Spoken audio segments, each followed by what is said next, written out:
wherever you're joining, I want to kind of invite you into the first mini exercise, right? One of the things that I love and you're going to learn over the next 45 minutes or so is pushing our limits, right? And actually doing that in a really strategic and focused way. And so this might be the first little exercise where we get to do a little bit of that. And what I want you to do is I want you to kind of settle in. So first and foremost, just get comfortable. Hopefully, if you're running around, that's totally okay. But if you can, grab a piece of paper, grab a notebook, and breathe. And this may feel a little bit uncomfortable if you're sitting at your desk and you got a bunch of people around. Just take 3 to 5 big, deep breaths. And if this does feel a little bit like awkward or uncomfortable, or you haven't done this before, like good, you're doing it right. And that's like part of the reason why we're here today, is to explore some of these edges of, how our bodies work, how our physiology work, but then how that relates to, how we show up every day.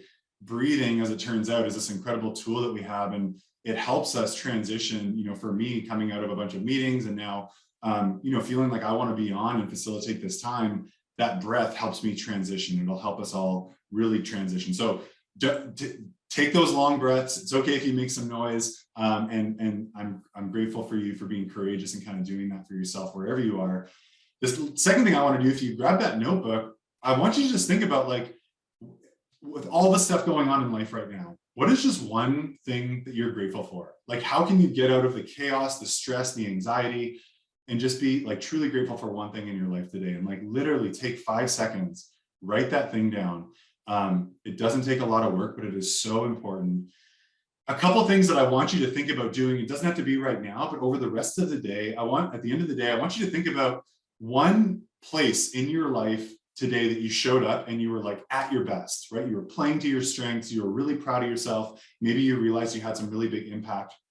And again, I want you to like think about that at the end of the day, write it down, really simple. And then finally, for those of you who have a full work day, or you just have a full plate today, if you can, take one or more breaks, like totally distraction free, leave your phone at your desk, get out in some form of nature. And again, that's a little bit of a mini goal for you all today. And I'm getting a little bit into the weeds, and so I'm going to zoom out for a second. But what all of you who just kind of went through this exercise with me, first of all, thank you. Second of all, these are actually some of the simple things that the best performers in the world do religiously within their DNA, right? So we're going to actually like double click on a bunch of these towards the back half of this presentation and talk about like, why are these simple things so effective, so important as it relates to us just being able to kind of perform at our very best. Now, I said I'm going to take a step back and kind of refocus us on the session today. And what I want to do is spend a little bit of time on this thing called the deep end mindset, right? I truly believe I would be doing a disservice to myself if I just went and focused on giving, all the tactics and the things that the best athletes and the best leaders and, the best folks in the world do from a performance perspective, because, and this is one of the things that I've learned over the last 20 years, it misses the point of why we're doing it, right? My belief is that it's not worth you trying to go and do all the life hacks and the biohacks and really set yourself up for performance if you don't know the journey that you're on, right? And that is where we start. That is the deep end mindset. And so I want to just introduce that today, given our time. This is going to be kind of the tip of the iceberg, so to speak. We're going to go about an inch deep, where I hope with some of you we get to go an extra mile in the future. Then we're going to talk about a couple of key areas where all of us in the room can add simple tactics and strategies and kind of tools to our daily lives to help us improve performance, and what that even means. And then, of course, I want to leave everyone with some takeaways, some resources. And specifically, I know some of you on the call have done this before, this 30-day human performance challenge, as literally something you could start doing tomorrow. In 30 days from now, your life will be fundamentally changed in some areas. And so I'll kind of lay that out for us as well. Now, the one thing I'm always mindful of, like, this is my life's work. I geek out on this, and that means there's times where I'm going to go right down into the weeds. You don't need to remember everything from today. And instead, I'd actually encourage you to find the one insight, the one nugget, the one takeaway that you can basically take and apply to your life, where you get ownership over. You may do this simply as a human, right? How you wake up in the morning and how you feel, or how you go to bed, and the interactions that you have throughout the day. Very fundamental. For those of you who are leaders or aspiring leaders, you may pick up some tools that you can use in that journey that you're on. And then finally, for those of you who are in workplaces, right, as colleagues, mentors, managers, practitioners of your work, there may be a takeaway there for you as well. Now, this next slide, because we're talking about this concept of performance, right? And for me, intrinsically, I think whether we acknowledge it or not, we all care about performance. Because it makes us feel good, right? When we're doing things that we love and we're doing them at the best of our abilities, we're pushing our limits. I believe that there's a direct link to fulfillment, happiness, impact, mastery. But I think I put this in just a few minutes ago before the presentation, because I actually think it's worth us stopping and saying, like, what does peak performance mean, right? What is that concept? When you hear that term, right, it's kind of a jargony term. What does that mean for you? And I'd love for any of you who have a thought that come to mind or an initial idea, feel free to throw that in the chat, and I'll try and keep an eye on that when I pause in a few minutes here. Great to see we've got some other folks from respective farms in the Fraser Valley joining as well. I just saw that. That's awesome. So we're going to come back to this concept of peak performance, and hopefully maybe Summer, if there are a few folks who add some insights, we can kind of interject those when I pause. Before we really get into like the nuts and bolts of leveling up your performance tools, I want to share a little bit about myself, right? Like, I want you all to know a tiny bit of my story as it relates to this thing called the deep end. Like, why is that thing important? Why am I here kind of on my soapbox talking about this? And it has to do with the earliest memories that I have in my childhood. And so I want to take you back and kind of bring you up to speed to how this thinking and this framework has evolved. And for me, it started when I was kind of 8, 9, 10 years old. I had just started playing basketball, right, growing up here in the west coast of Canada. And one day and kind of one March, as some of you know, my parents turned on the TV, and sure enough, there was NCAA Division I basketball playing. And there was this tiny seed of an idea that like floated around in my mind somewhere. And it was basically this idea of like, wouldn't it be cool? I play basketball, right? I like basketball. I enjoy it as a 9, 10, 11-year-old. Wouldn't it be cool if I could play on that court? And somehow at some point I verbalized this to my parents, which, maybe was the luckiest mistake I ever made, because my parents in their mastery found a way to start cultivating this idea within me, right? I was a, 10-year-old Canadian boy trying to play NCAA Division I basketball. For those of you who grew up in the 1990s and 2000s, that didn't happen. Right, the years that we were playing basketball, there were 5, maybe 10 athletes in the entire country that were earning that NCAA full ride Division I scholarship. But my parents basically pushed me into the deep end, right? Because I was naive, I didn't know any of these things. They said, you know what, we're gonna join you on this journey, and we're gonna find a way. If this is something you really want to do, right? It's gonna be hard. It's gonna be the hardest thing you ever do, but we're gonna help you get there. And so over the next 10, 12 years, that was my life. And it was literally some of the highest highs, winning championships, being the best player in British Columbia and in Canada as I was getting into, my grade 12 year, earning that NCAA Division I scholarship, going down and playing at Portland State. But also there were some of the lowest lows, right? I remember times where I'd be crying myself to sleep for weeks and months on end. But at the end of the day, I remember going through this whole journey and realizing this is the most important thing that I've done in my life. Not that I've achieved the success, that was a great outcome, but that I survived. And if I can survive this journey, this audacious, impossible goal that I had set, what can't I do? Right? That was like this lingering sentiment for me. And, in the world of athletics, I've continued to kind of find and seek out those, audacious, crazy goals and dreams, aiming to compete at the CrossFit Games, had a bid to go and try and compete in the 2020 Tokyo Olympics. And then over the last 10 years, I've really tried to transition this into the corporate world. So now, in the last 10 years, I've been kind of in an executive leadership operations type role across a number of different technology companies. But in about 2017, 2018, I realized something. And essentially what it was is that whether you look in the world of athletics, and even more so in the world of business, there's no roadmap, there's no framework, there's no guide to help us navigate these decisions in life, right? Like, how do we choose to go down one path or the other, and know that it's the right thing for us? And I realized that, like, as I paint the picture, the horizon, the landscape of my life, there have been these little cycles right? These really pivotal moments of making the right decision and then going down that path, right? Jumping into the deep end, that have just happened over and over and over again.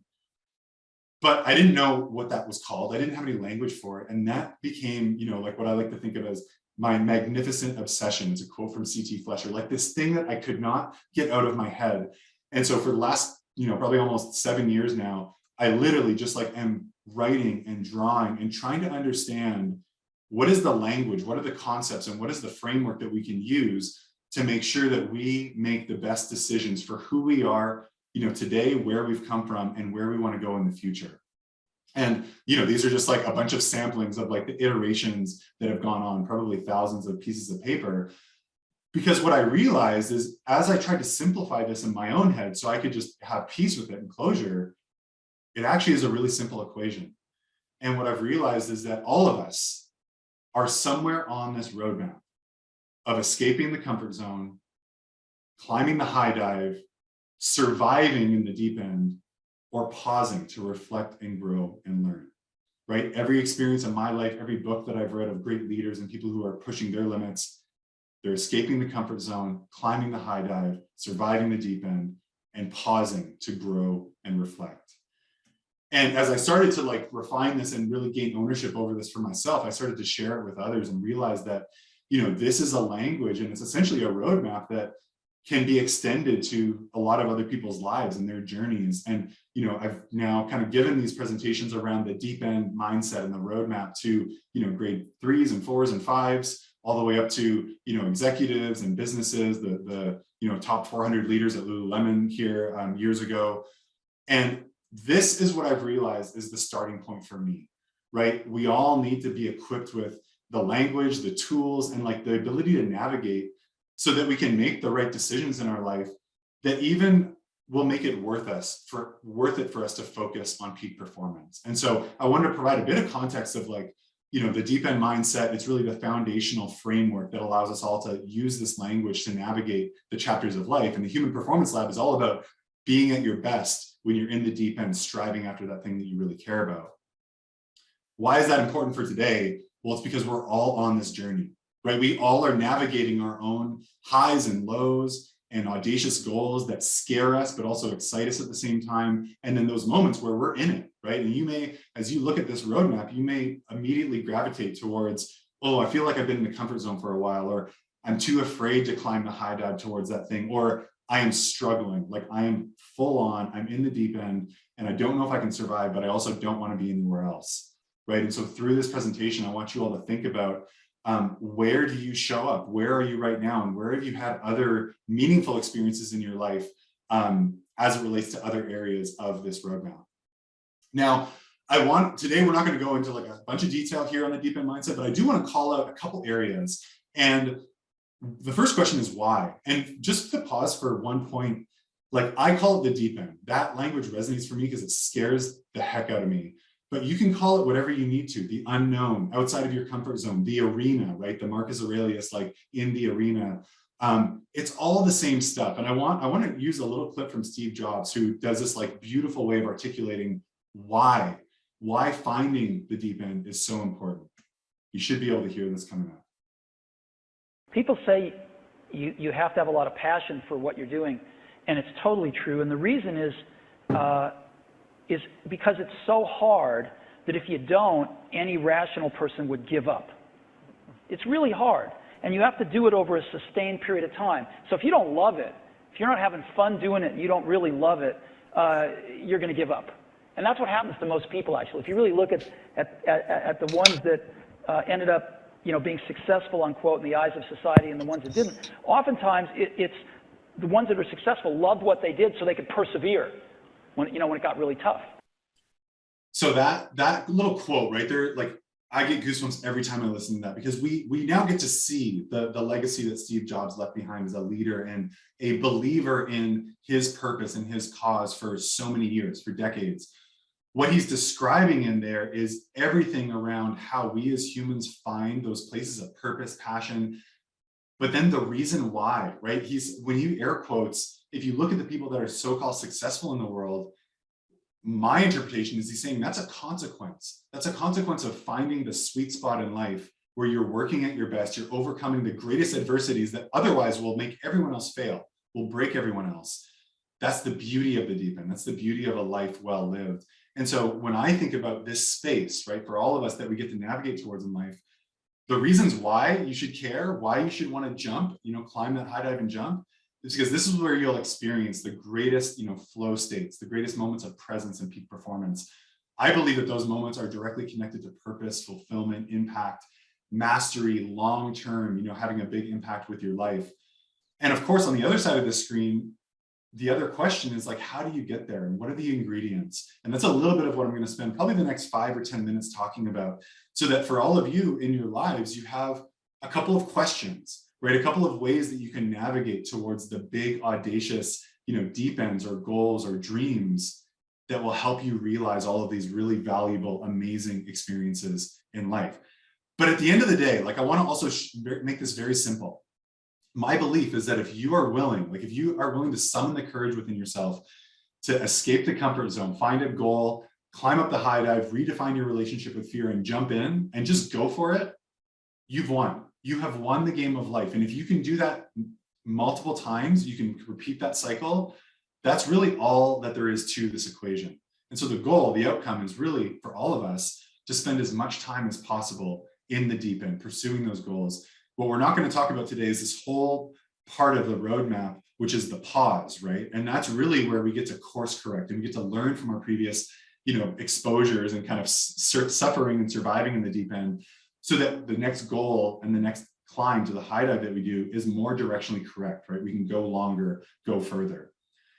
For today, I just want to introduce by, essentially introducing a couple of concepts, right? And this is kind of going to get us into this middle area of the framework. But one of the things that is worth going slow to go fast on is like, why are you doing it? Why are you choosing to set a goal, to go after something? Where is that seed of an idea in your life coming from? My belief is that the more that we can proactively connect that to what I call our foundation, right? Like who we are and like what we care about at the deepest layers of ourselves, the more likely we will be like Steve Jobs and we'll be able to persevere. We'll be able to survive and sustain that effort in the deep end. And so a couple of thoughts that I want you to just have in mind as we go through this is, what are your values and virtues, right? How would you articulate the things that are non-negotiable and most important in your life? And the hint here is that you already have the answers, whether you know it or not, and they come in the form of the most defining experiences of your life to date, right? And so some of the work that you can do is actually like open up those experiences, those moments that define who you are today, who's sitting here in the room, and why were those experiences important? What are the themes that define you? The second thing is, what are the things that light you up from within, right? And these are called your intrinsic drivers or your intrinsic passions. These are the things that like you would pay someone to let you do because they fill you up with so much energy. I remember, early in my leadership career, I would go into really intense boardrooms, like when we would have a board meeting at the executive level and like, there'd be arguments, fighting, voices being raised, discourse. And it was, they'd be intense to say the least. And I would come out of those rooms and my skin would be buzzing, like electric. And I didn't know what was happening at first because like I was just so jacked up on like all these like, fight or flight, sympathetic nervous system type chemicals. But what I realized is like I loved it. Like I was in a full flow state. And that was a way for me to connect the dot between, hey, like you like that, you're really good at it. You get energized when you do it. So why don't you do some more of it, right? Those intrinsic drivers, we need to know what they are before we can orient the goals and the ways that we go in our life to actually do more of them. And then the last thing that I think is really important, and this is more at the strategic performance level, is what are the skills underneath the skills that you love, right? For all of us, we're doing things in our daily lives today, having meetings, communicating with people, developing different campaigns and like executing work. But there's a deeper set of skills that if you can identify those things, you can actually pick those skills up and you can move them into your next career chapter or the next chapter of your life. And the idea is that as we find and uncover these skills, we can actually kind of develop the decisions and the paths in our lives to continue to invest in them. And long-term skills is really like the starting point of developing mastery and impact over the course of your life. So, this is where we're going to leave it for the foundation, but just want everyone to kind of start thinking about like, what are those big pieces of who you are? The other reason why the foundation is important is because my belief and what I've seen in both young folks and, people that are all through their careers is this is the most steadfast place where we can develop confidence in ourselves, where we can develop grit and resilience, character, self-belief, because we own it. We own our foundation. The work that we have to do is articulate it, right? We have to peel back those layers. Now, let's assume that all of us over the coming, weeks and months, we get to do this work. We get to articulate that foundation. The next question is like, okay, we need to get out. The one thing in our brain that's going to keep us safe, right? Our amygdala, which I'm going to talk about in a second, it tries to trick us that the comfort zone is the safest place in life. And in reality, what we're going to look at is this is actually the riskiest place, the most dangerous place to be, but it is almost like our default mode based on how our brains have evolved over the last several million years. And so the question is like, how do we get out of it? What is the mechanism to help us escape from that inertia, pulling us back into the safety, the trick of the comfort zone? And this, in my belief, is really where goal setting plays. Like goal setting, I think has kind of got a bit over glamorized. Like it's kind of the end all be all. We have these huge retreats and corporate gatherings, and that's not to say goal setting isn't bad. But if you think about, like, my belief is that the more that we can get into the arena, we can jump into the deep end, we are like, that is success. Goal setting just has to be the vehicle to get us from the comfort zone to the top of the high dive and off, kicked off into the deep end. And so I think the question then becomes like, what are some of those ideas or thoughts or dreams, big or small, in your head that are just kind of floating around? They might cause a little bit of fear or a little bit of panic or anxiety. And to make it a little bit more simple, right, to generate that escape velocity, generate momentum, take one of those things that you have some energy around, and think about what's realistic in 90 days. How could you move a little bit towards that audacious dream or goal? And literally, if you can set that goal, you have essentially built momentum to get you out of the comfort zone and moving, right? And like I said, keeping things simple, that's almost all that's important here at this stage. The second thing that I think is like a much scarier question is to play out this thought exercise of what if, right? Imagine, and what I tell people is that idea or dream or goal that feels risky and scary and like is daunting and you don't think you can do it. What are all the worst things that could happen if you did go for it, right? I set a goal in 2015 to go and compete at the 2020 Olympics, and I failed. I managed to be one of the best discus throwers in all of Canada, one of the best in the world, but I missed my target. And that sucked. It hurt my ego. I feel like I failed. But I compare that against a reality where I never jump. I never do anything that scares me. I get tricked into a life of mediocrity in the deep end or in the comfort zone. And that to me feels like a way bigger risk in comparison to my ego getting a little bit bruised, because the risk is that you wake up when you're 50, 60, 70 years old, realizing the mistake, and you've lost your one resource, time, to do anything about it. So sometimes just reframing, right, what's most important, what's truly at stake, helps us get that goal on paper and actually go for it. And when we do that, we get the opportunity, the privilege to suffer a little bit more and embrace the high dive. And for all of us, we know what this feels like. And I'm actually going to turn the audio off here. This is a beautiful, I'm just going to let this video play just for 2 minutes maybe here. This is the high dive, the 10-meter dive. Anyone who's climbed up a 10-meter dive, you know how scary and frightening this is. This is the same exact thing that's going on in your brain, in your amygdala, kind of that reptilian brain, when we think about the goals that scare us. It's a diving board. You're jumping into a pool. You're not going to get hurt. And yet our brains can convince us, trick us that this is the scariest, worst decision that we can do. And part of the work that we need to do, that I believe is at stake for us, is we need to redefine our relationship with fear. When we've set up our foundation and we have that goal that scares us, but we really know is aligned with who we are, fear becomes the path. And it takes some work, right, to climb up, but you have to start thinking about fear being the way to get up the high dive, and it's kind of exactly where you need to be. And again, one thing that I would encourage you is like, find those moments in your life where you've overcome that fear and really felt proud about the outcome, and use those as a way to build a bit of that confidence. And then finally, the second thing is find that inner circle, right? Your inner circle, your inner tribe, the people who believe in you and know what you are capable of better than you know yourself. And like my parents, let these people guide you up the high dive, let them encourage you, and if needed, let them kick you from behind off into the deep end. And like, I say that partially jokingly, but partially serious. That's the biggest gift, you know, my parents gave me in some ways, was to say, good luck. We're here. You're going to go live in the States to try and play NCAA Division I. This is going to be the hardest thing you ever do, but it'll simultaneously be the most important work you ever do as a human. We need that inner circle to be able to kind of push us into those moments when we're battling with fear. I had a little video. I'm going to skip it. We can come back to it. The one video that I will show is my daughter. This is Olea when she's about 4 or 5 years old.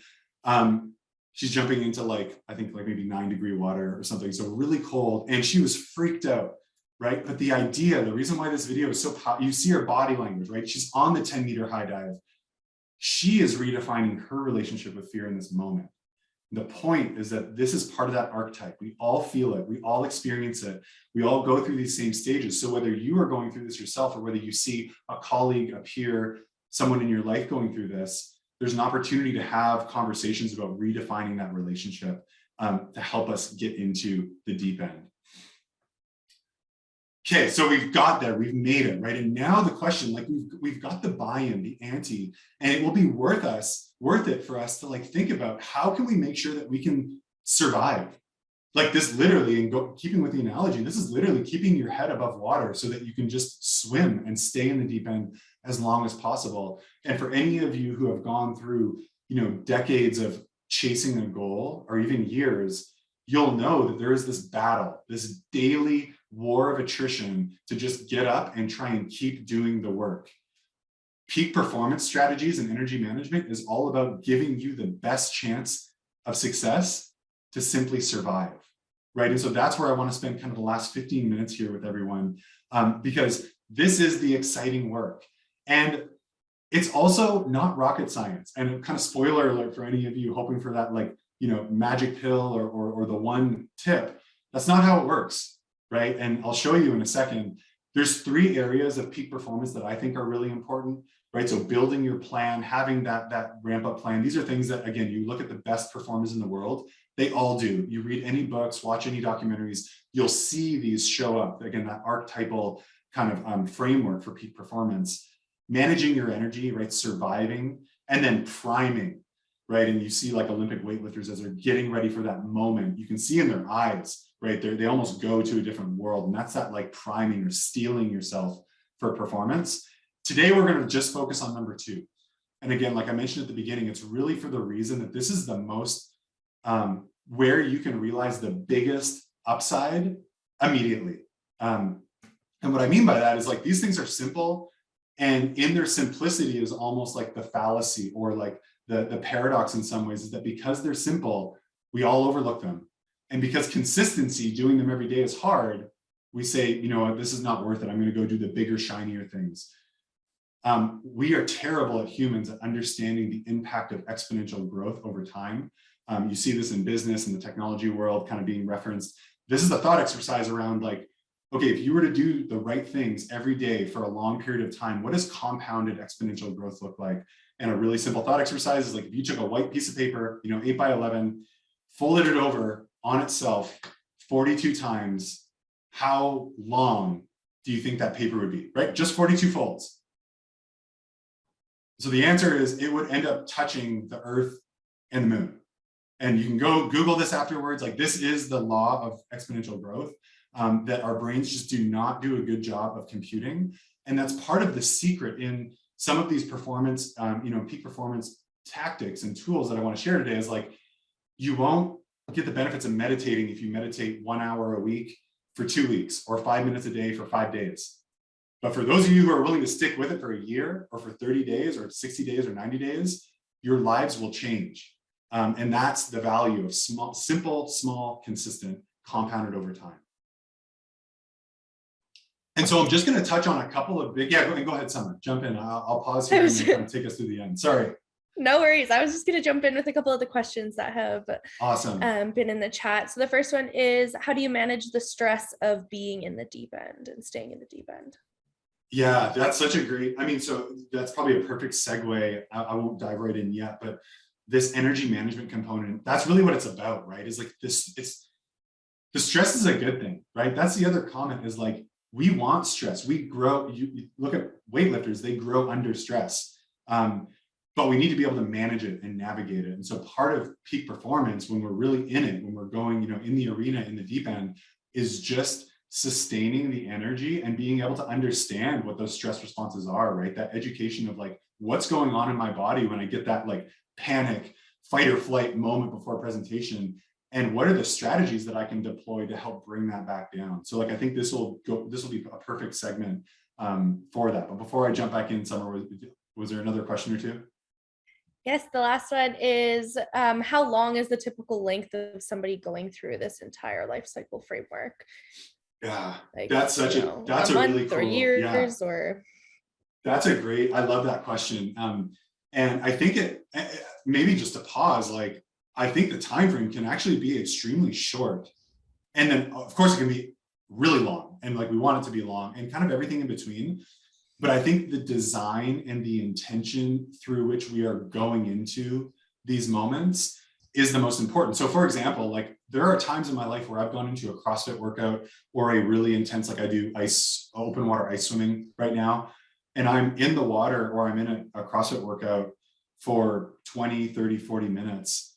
But based on the intention that I set out, the goal that I set for myself, the peak performance I experienced, and like the suffering in that moment, right? Physical exercise generally does this to us really well. And then I pause and I reflect and I unlock some new learning. That almost is a full cycle and rotation on a very micro scale. And then of course, there are the big navigational decisions in our life that we want to almost apply more of an explicit focus on, like, okay, where am I? Why am I feeling these ways? How do I move to the next step? What considerations do I need to take into place? And eventually, as I found, as you exercise this and you do it intentionally, you can throttle that up or down based on the time duration, right? Smaller exposures can just happen really quickly and naturally. Longer ones, you can go through a more deliberated kind of exercise. That was a great question. Great. Go ahead. Keep going. Sorry. Perfect. We've got kind of our final 10 minutes here. So this is a great segue into some of these things, which are going to become very granular now. And it goes back to that great question around, like, how do you survive? How do you sustain that stress, that pressure, that war of attrition? And these are like, let's go back to the basics, right? Like our attention and our focus are linked to our energy, and we have a finite amount of this every day. Right? So you wake up in the morning and you only have so much time, energy, attention, and focus that you get to put into whatever you want. However, and there's a great book called Stolen Focus that if you really want to deep dive on this, I'm just kind of getting through it right now. We are living in a world where this has been totally sabotaged. And I think at this point, hopefully we all know this, right? Like the addiction to devices, social, screens has completely rewired our brains without us even knowing it, which makes this an even more important issue. Because what happens is that you may be pursuing this goal, right, over weeks, months, years, decades. Every day you are getting this, like, these holes, right? You have a leaky bucket of energy, and there's this stuff just being sucked out of you, this energy and attention, without anything that you can do about it, because the way that our world or society is rewiring, especially in the Western world, around like technology. This is critical, right? This is like a critical foundational principle. And I'm going to talk in a second about, like, okay, what do we do about it, right? What's the solution, or how can we take steps in the right direction? But the simple concept is, like, those of us who are working towards a goal and can intentionally deploy more energy, attention, and focus towards that goal, or towards recovery, like in service of, we have a better chance of success. Like it's a pretty simple equation, and then apply that over time and it really becomes exponential. The second one, which is related, is understanding our nervous system, right? So typically, like, this is that stress response. This is what your nervous system does, right? Sympathetic versus parasympathetic, fight or flight versus like rest and digest. And again, the challenge that we are in, the chapter of the world and of life and evolution that we're in, is that these systems aren't being triggered properly, right? Like, we should go into a major sympathetic nervous system as it would be like running away from a saber-toothed tiger when we get a really challenging email or when we have a really challenging conversation. And what this happens, right? What's happening is your body is constantly dumping these really powerful chemicals via your amygdala and your vagal nerve that makes it hard to sustain that energy. You're in summary, you're having all this energy that's going towards being stressed, right? Low levels of constant stress. And that is being sucked away from intentionally, strategically navigating your journey and applying, right? Throttling on or off your sympathetic and parasympathetic with more control. The way that I've been thinking about it recently is like your nervous system controls your energy. Your vagal nerve, which is this nerve that runs from the top of your brain down to basically your tailbone, that controls whether you are going to sympathetic or parasympathetic. And guess what? The only thing that we consciously and cognitively have to control and strengthen our vagal nerve is our breath. And so if you can control your breath and invest in your breath, you're going to, by a consequence, have more control over your nervous system, because it's not to say that being in a fight or flight mode is bad. We want to be able to know when to go into that fight or flight mode, right? When we're getting ready for that peak performance, we want to be able to turn that on because it's really our body like ramping up for an all-out effort. So nervous system, right? Really important. And then finally, the connection back to our lives and what we can do about it is simply doing simple things, easy things. I should say simple, not necessarily easy, but doing simple things every day, right? These are things that have all been connected back to attention, focus, or nervous system management. So meditation, gratitude, again, think back to what we did at the beginning of this session. Take a break in nature, physiologically now proven to help us regulate our nervous system and our stress. The cold and hot and breath have all been things that have helped us, like basically the cold helps stimulate the breath self-stimulate, that helps the vagal nerve and the nervous system. So again, simple things. And then exercise and social connection. These are all things that like have just been unequivocally proven to help us modulate our energy. Ultimately, I see this as a lot of us intentionally taking back control of where our energy, where our attention, where our focus goes. And then finally, one last thing that I want to share, and this is really applying the athlete's lens to performance. If you think about how the best athlete, any athletes in the world, and certainly the world-class athletes, they know when they need to be at their best. Whether it's in a practice, the set, the rep, or the possession that is the most important, or a performance cycle, right? Whether they're going to the Olympics or World Games. And they're not trying to be at that level all the time, right? They're doing a big effort and they're coming down and they're recovering. And, the more that research comes out, and this Stolen Focus book alludes directly to it, is like, this actually makes sense for all of us to have big moments and bursts of performance, and then give ourselves permission to rest and recover. And this has also been proven to like accelerate creativity and allow us to manage our stress levels a little bit better just over a long period of time. But the equal side is we actually are able to prime and plan for higher impact performances, right? So performance windows and recovery windows, or performance bursts and recovery windows. You can do this every day. You can plan for it every week, every month, every quarter. You can kind of scale up and down the time horizons as you need. And then the last one that I love, and I think I'm sharing these because I think these are things that are almost tabooed in some sense in our work culture, is like, do you give yourself permission to take breaks every day, right? To go walk out in nature, to get your exercise in, to have healthy conversations, and then to do the things that fill you up with energy, right? And so this is like, for me, it's this concept of what's in your recovery quiver. What could you go out today and plan a 5, 10, 15, 20-minute block and know that if I spend my time doing this thing, I'm going to feel rejuvenated afterwards. And so, these can be a whole bunch of different things. And my recommendation would be that they span the 1 to 5 minute range all the way up to potentially days or weeks, right? And those are different types of, recovery tools for different times in your lives, different chapters of that deep end roadmap. So in summary, just to summarize those pieces, and of course we've got the recording coming out. I basically got resources that are free on the website, downloadable for each one of these areas.